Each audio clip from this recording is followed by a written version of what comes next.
One. Hi, folks. You are watching and listening to Sipping Off the Cuff on Tequila Aficionado Media on all of our channels and networks. I'm Mike Morales here in Baldwin Park, California, the hotbed of tequila. That guy out there is Rick Levy in Escondido, California. Rick and I are pleasantly surprised, okay? Very pleasantly surprised with this brand new. It's been out for about a year and a half, maybe two, called Los Sundays. Tell everybody who's maybe Spanglish impaired what this means. Oh yeah. The translation is the Sundays. The Sundays. For those of you who are Spanglish impaired, we actually were pleasantly surprised and tripped over ourselves with the Blanco, and so we've got this. This looks like an añejo, folks, and I think what happens is Rick and I have had a few of these where the label's dark, and it looks like it darkens in the bottle. It looks very dark, but when you did some back checking on how long. This is a Reposado, by the way, not an añejo. Right. It's a Reposado in once used American oak whiskey barrels from Tennessee. And it's aged just under 12 months. So this is just a Reposado by a hair. Yeah, so that figures. And so what I'm going to do is, as usual, we're going to drink this stuff first, pour it, and then taste it and tell you what it's all about. And then we'll give you all the stats and stories. I'm using a Glencairn for this reason. It looks, and here's the trend. Salsarito. Okay, here's the trend that we have been seeing lately, especially with the newer brands coming on board, going after the much younger market, millennials and Gen X's and Latinx and whatever X you can put on something. We're seeing the trend where you have a Blanco and you have a Reposado that's been either multiply barreled or darker or rare or something, and they're omitting an añejo. Number one, there is an añejo shortage. However, I understand it's starting to stabilize. So yeah, that means that during the pandemic, everybody was drinking añejos, right? And you can't get them now. There's a lot of them missing on the shelves. So they've come across and done resting their Reposados much longer or doing some different things. So you don't really need an añejo right now. Maybe later on, once the market stabilizes, they'll have something resting in a barrel somewhere, and they'll go, hey, let's use that one. Beautiful color, though. Yeah. It's a nice hue. And really, when I saw this, even outside the bottle, it's darker than some of the Reposados that we've had that are more traditionally aged, 5 to 6 to 8 months. Oh, beautiful legs and tears. Oh, that's pretty. Yeah, I was really surprised how rich the texture was on the Blanco. Yes. So looking forward to this.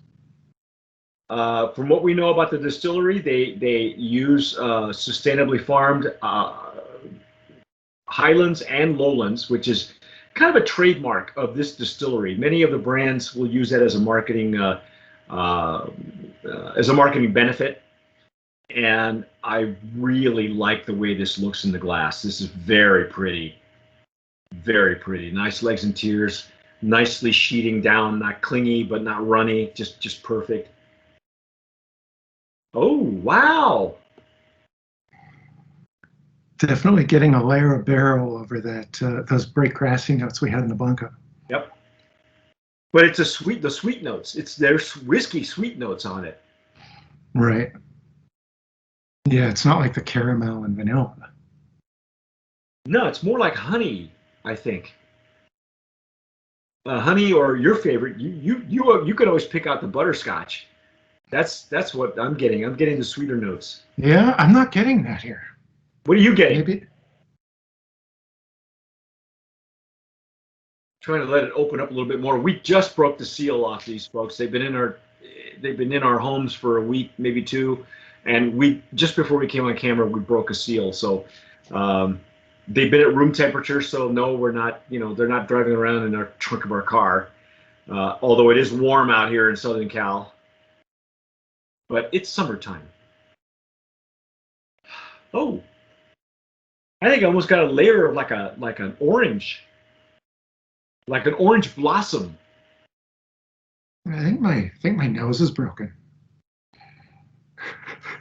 The schnoz isn't working.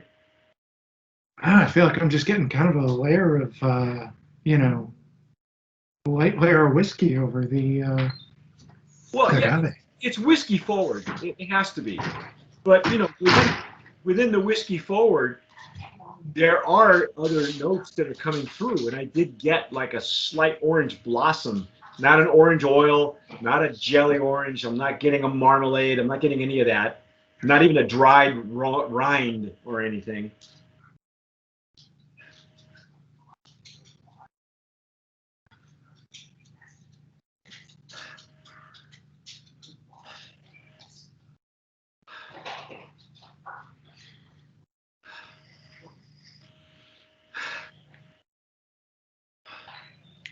There is more alcohol in this at the bottom. I will say that there's a little bit more alcohol present. It's bringing up these, and it could be that it's just not opening up for you, you know. No. And that's the way these tequilas are, especially if they've been made a certain way. If they haven't taken too many shortcuts, it does take a while for it to speak to you, especially if you just broke the seal. It's not like we literally should treat it like a wine. We actually should open these and let them aerate for 15, 20 minutes, but we don't do that. Ah, the aerator. The handy dandy Venturi. Here we go. The Venturi. Let's give this a aerator. try. For those of you who are not familiar with this tool, check it out on tequilaaficionado.com. We did a whole series, 2 or 3 videos using the aerator. That was the aerator for spirits. If you're lucky, you can still find some on the shelves. Is that better? Yeah. Yeah, that was just it. It needed to open up. Yeah, that's what an aerator does. If you're unfamiliar with that tool, check it out on Tequila Aficionado Media. Go to the website, in the search engine search bar, put in Venturi Aerator, Vinturi. We did a whole video on it, Alex and I think you and I did one together. Yeah. I understand there actually is, you know, a chemical reaction that starts to happen when you first open the bottle and it gets exposed to the air and it works its way through the liquor. Yeah, it's just basically, and it's based on physics. There's no hocus pocus. It's actually based on physics. Believe it or not, it's used in carburetors. You know, it actually was an engine. It's a principle, the Venturi principle. Well, it mixes oxygen with the fuel so that it can have a larger ignition. Yeah. So see, this guy knows. He's a car guy. I had to I'm not a car guy, so I had to really learn to what this was based on. And so what this does, it just basically bubbles some air through the through the liquor. Well, you know, some of the tequilas do that now. They're called oxygenation. So it's typically the same idea, only you know they don't use this kind of a tool. But you know, wine does that. There are lots of wine aerators all over the market. This was one of the only ones that I could find. Venturi also makes a wine aerator, very similar. Yeah. So now what are you getting? Yeah, no, I'm getting everything you were saying. I'm getting the butterscotch. I'm getting the orange blossom. Right on. Yeah. Well, I say we dive in. So let's see how much whiskey we can. Good.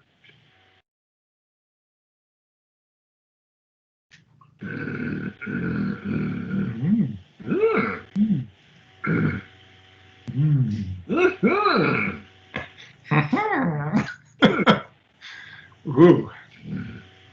Wow. Yeah. That really got bold on us, huh? Yeah. And you know those same notes you were picking out in the aroma jumps right off the palate. Yeah, it's still got that. It's got that great texture from the Blanco, and it's got those sweet butterscotch notes. You know, it's funny on the retro nasal, it didn't lose the agave. I got, you don't get it a lot on the flavor because you're primarily barrel. But when I did retro nasal, I got the essence of the agave was still there, which I think is, the body and the texture. That's the agave doing that. The Highlands and Lowlands blend that they're doing. Oh, yeah. Oh my gosh. Mm.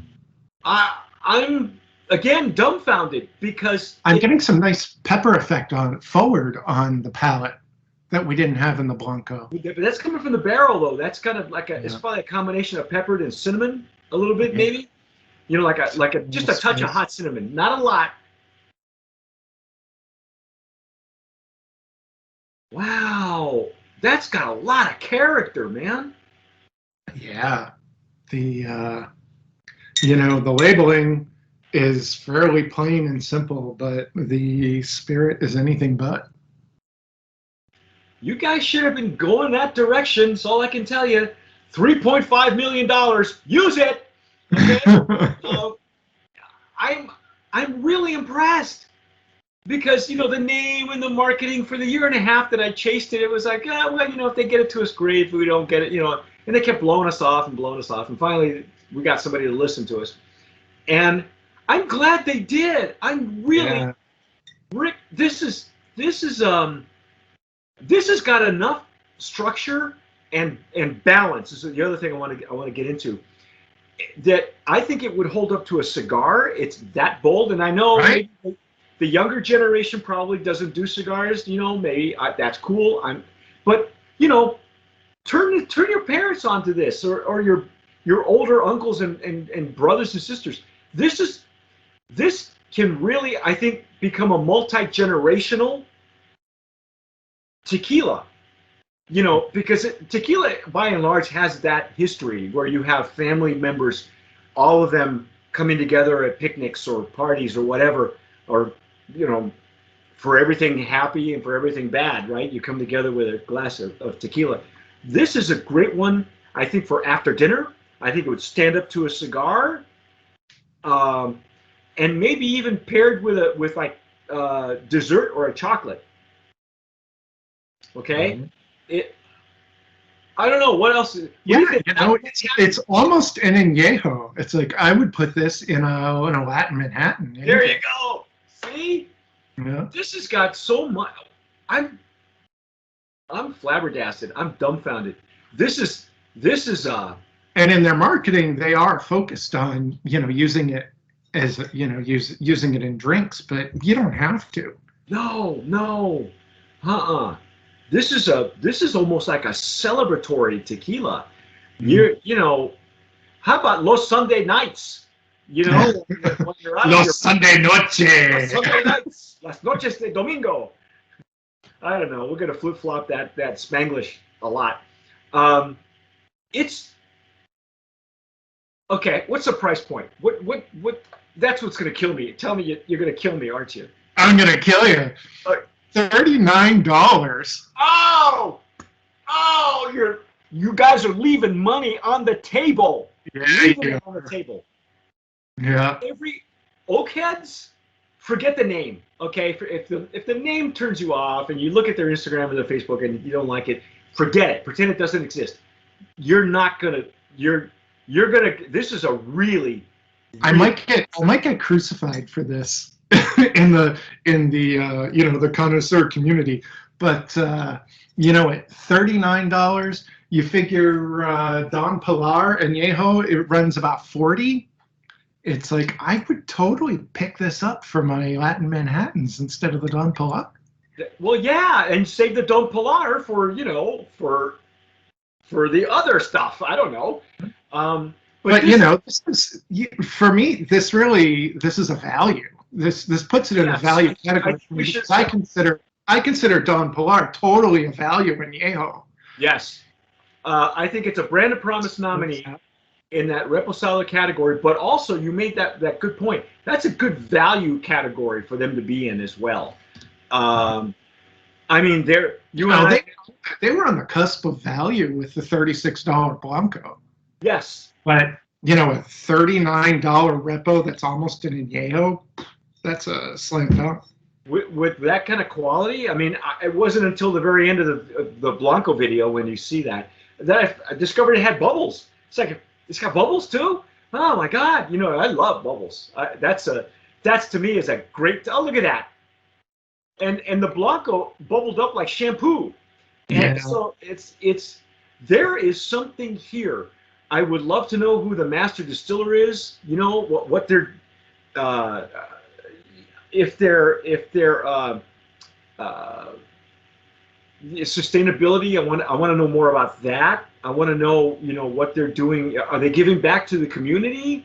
You know, this is a tequila that can really open up a lot of other doors and other markets for them, where they would, I think,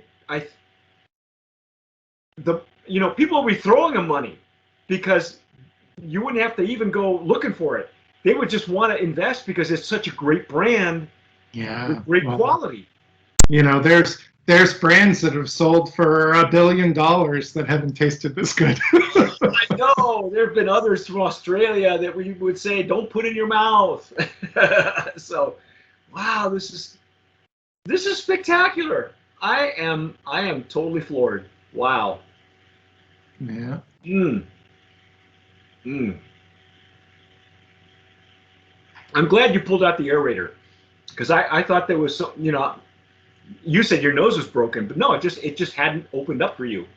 Right. And when you're in a time constraint like we are, we try not to go longer than 20 minutes, folks. I mean, if you're still watching this, thank you for watching. In fact, give us a like on that notification, you know, and hit the notification bell and subscribe if you're watching us on YouTube, okay? Because it helps with the algorithm. But anyway, they're leaving money on the table.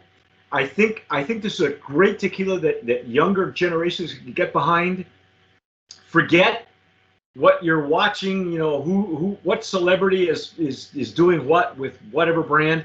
No celebrities, no nothing, just Los Sundays and some great tequila. I'm all day long, and for that price, yeah. Oh my God! You can afford to drink it all day long. Well, yeah.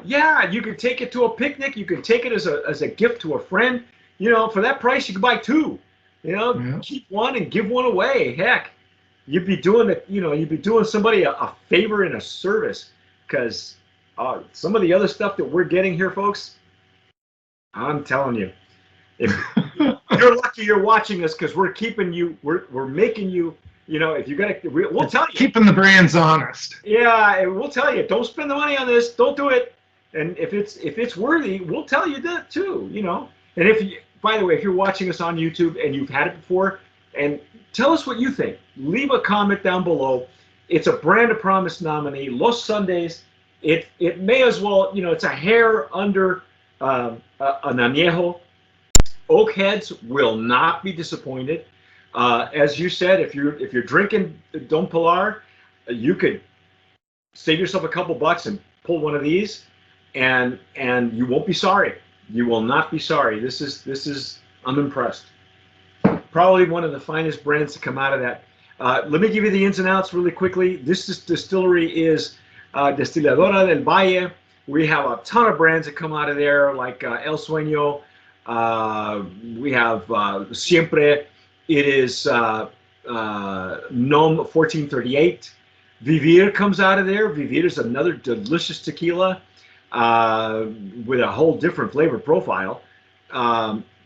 So, you know what? I know that there's El Reformador, Don Carranza. Those are traditional tequilas that come out of there.